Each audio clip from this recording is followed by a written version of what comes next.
Un nuovo colpo a parametro zero in arrivo per l'Inter. Dopo i vari Onana, Mkhitaryan, De Vrij e molti altri ancora, lo sappiamo, è diventata praticamente un'abitudine ogni anno per i dirigenti interisti andare a puntare su dei calciatori appunto in scadenza di contratto. E la cosa dovrebbe avvenire di nuovo anche in questa sessione di mercato, dove si andrà a puntellare la rosa con almeno un altro innesto pescato appunto tra i calciatori che si libereranno dai propri contratti a parametro zero. Un ulteriore indizio in questo senso lo ha lanciato proprio qualche ora fa il giornalista Fabrizio Biasin, penso lo conoscerete tutti, è sempre molto informato sul mondo Inter, ha pubblicato un messaggio su Twitter che condividiamo dove scrive: Inter due cose, la prima su Pavard, di cui abbiamo parlato nell'ultima live, trovate il contenuto sui nostri canali. Per ora difficile, dice Biasin, il costo del francese è ritenuto eccessivo per un giocatore in scadenza nel 2024. Su questo poi torneremo e ne abbiamo già parlato nella nostra ultima live.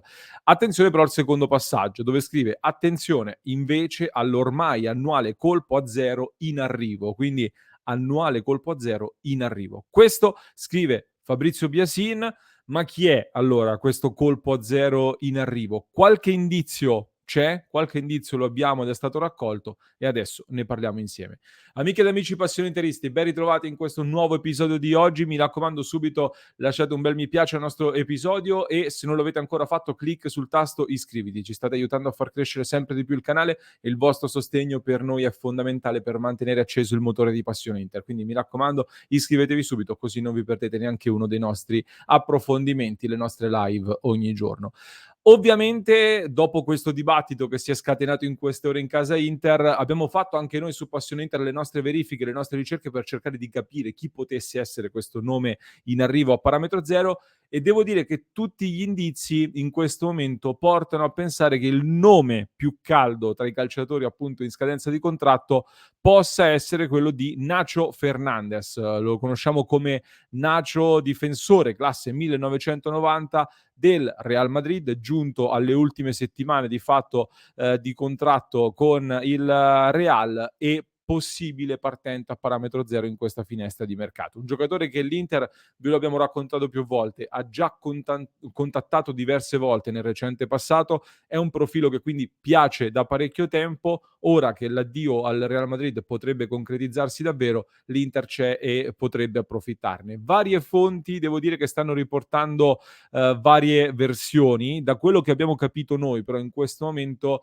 quella che conduce a Nacho è una pista, è un'idea che si è riaccesa tramite degli intermediari e che diciamo trova anche ampio gradimento sia dal lato del calciatore che dal lato della società Inter. Quindi ci sono delle basi molto concrete sulle quali si potrà lavorare. L'operazione però non ci risulta in questo momento chiusa o vicinissima alla chiusura. Posso immaginare che dopo la finale di Champions League ci sarà un aggiornamento tra le parti. Questa è la notizia. Poi, che giocatore è Nacho per chi non lo conoscesse? L'identikit completo con tutti i dettagli lo trovate sul nostro sito passioninter.com, quindi vi invito magari ad andare a leggerlo lì per farvi un'idea ancora più completa.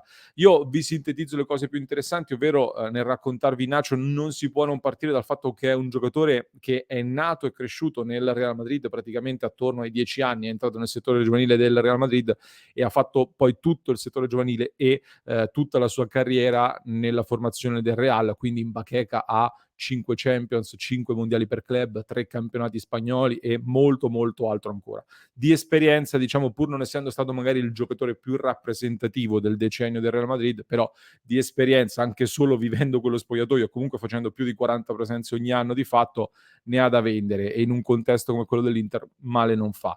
Un difensore estremamente duttile perché può ricoprire di fatto tutti i ruoli della difesa da destra a sinistra, all'occorrenza in emergenza può fare anche il quinto di centrocampo volendo, un pochino forzato ma potrebbe farlo, è abbastanza diciamo agile rispetto anche ad altri centrali che abbiamo in rosa oggi, è anche un pochino meno strutturato fisicamente, quindi da quel punto di vista magari si potrebbe perdere un pochino, ma l'Inter diciamo di difensori fisicamente strutturati ne ha diversi in questo momento e quindi aggiungerebbe delle caratteristiche differenti.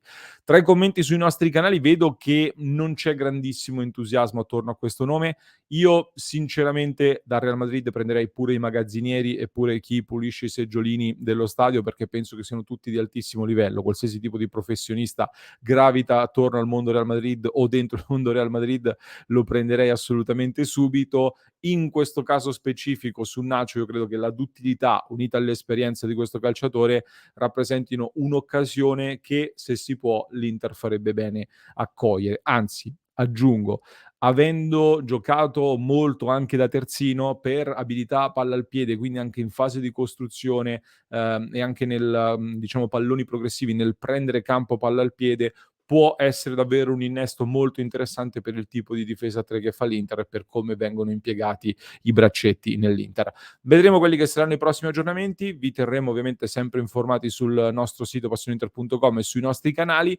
Nel frattempo però valutiamo tutte le alternative, nel senso che se non dovesse essere proprio Nacho il nome a cui fa riferimento Biasin e quindi il nome in arrivo a parametro zero, occhio a delle alternative più o meno importanti e più o meno concrete che vanno tenute sotto osservazione. Sul nostro sito nei giorni scorsi abbiamo fatto una lista di 5 nomi a parametro zero che potrebbero far comodo all'Inter. Ci siamo, diciamo, finti direttori sportivi per consigliare l'Inter, pescando anche tra nomi effettivamente accostati, effettivamente concreti per l'Inter. E in questo senso io credo che un primo nome da tenere sempre d'occhio rimanga quello di Marcus Thuram, attaccante francese, classe 1997, è diciamo nell'orbita del mercato dell'Inter ormai da un paio di anni a questa parte, una pista che, come vi ho raccontato in questi giorni in diretta, ma anche nelle scorse settimane, contrariamente a quello che hanno detto in tanti, a me non è mai risultata completamente tramontata. Anzi, mi è sempre,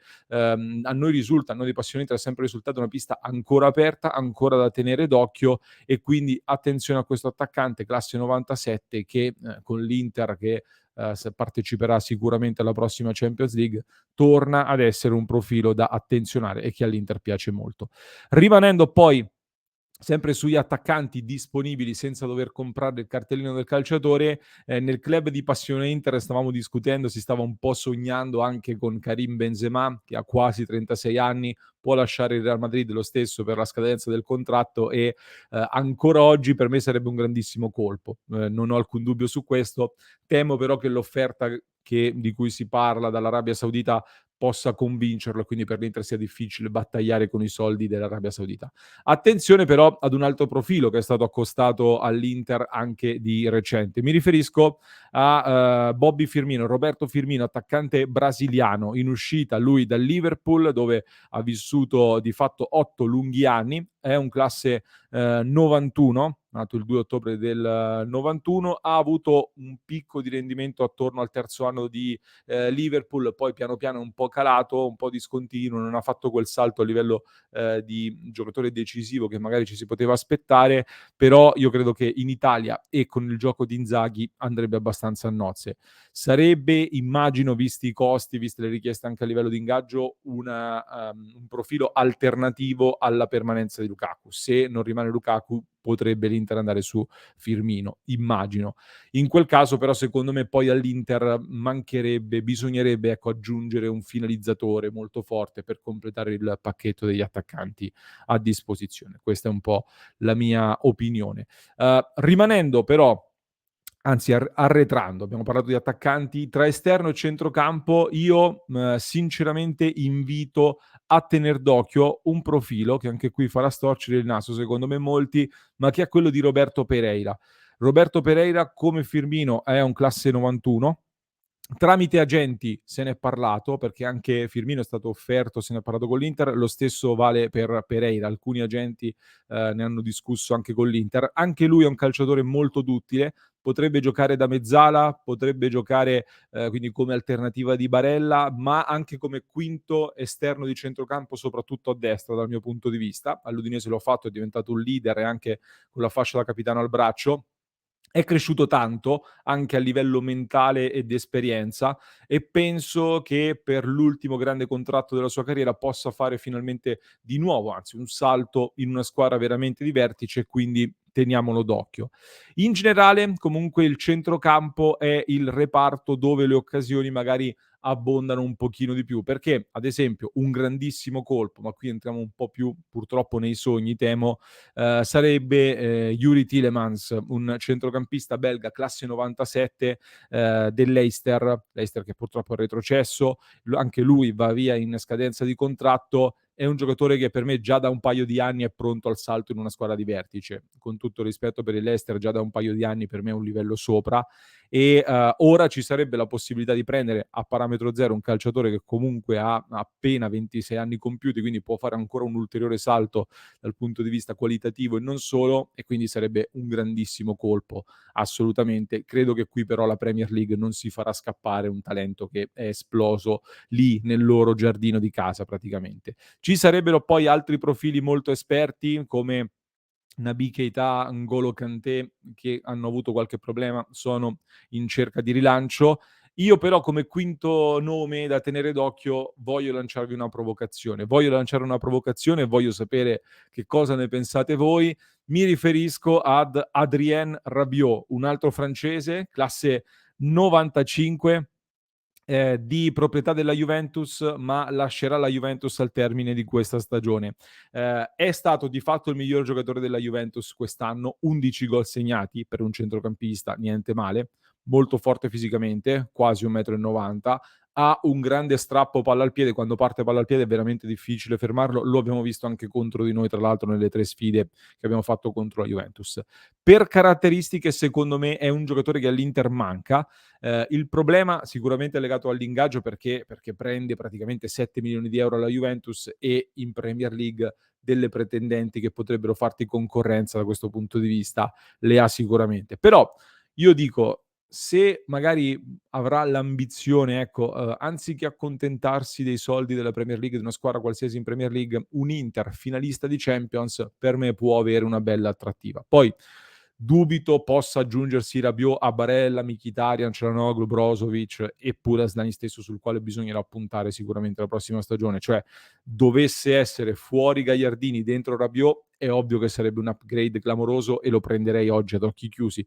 Però credo che poi sarebbe difficile gestire così tanti centrocampisti forti e anche dal punto di vista economico non è molto sostenibile. Dovesse partire uno dei primi nomi che abbiamo fatto dal centrocampo dell'Inter, tipo un Brozovic, di cui si parla molto e che rimane sempre un nome molto chiacchierato, magari l'idea potrebbe essere quella di fare una grande plusvalenza che comunque farebbe comodo tramite un profilo come ad esempio Brozovic e puntare poi a sostituirlo con un parametro zero che già conosce molto bene il campionato, ha dimostrato di poter fare la differenza in questo campionato, sarebbe più una mezzala con Çalhanoğlu che appunto torna in cabina di regia come sta facendo in questa stagione. Quindi è un'ipotesi da tener d'occhio, detto che io possibilmente Brozovic me lo terrei sempre perché credo che ancora oggi sia uno dei centrocampisti più forti in circolazione. Voi cosa fareste? Chiedo a voi, quindi vi intriga l'idea Rabiot o ci sono altri nomi più interessati da prendere a zero tra quelli che ho fatto io o magari anche altri? Fatemi sapere nei commenti che cosa ne pensate. La discussione su questo tema e non solo continua su passioneinter.club, il club di Passione Inter dove potete sostenerci ed entrare a far parte della nostra grande community di sostenitori, quindi vi aspettiamo anche lì. Vi lascio nel frattempo un altro approfondimento di mercato che avete molto apprezzato in queste ore. Se non lo avete ancora recuperato, vi invito a farlo quanto prima. Trovate il link in descrizione per chi ci sta ascoltando in podcast, per chi ci segue da YouTube invece vi basta cliccare qui.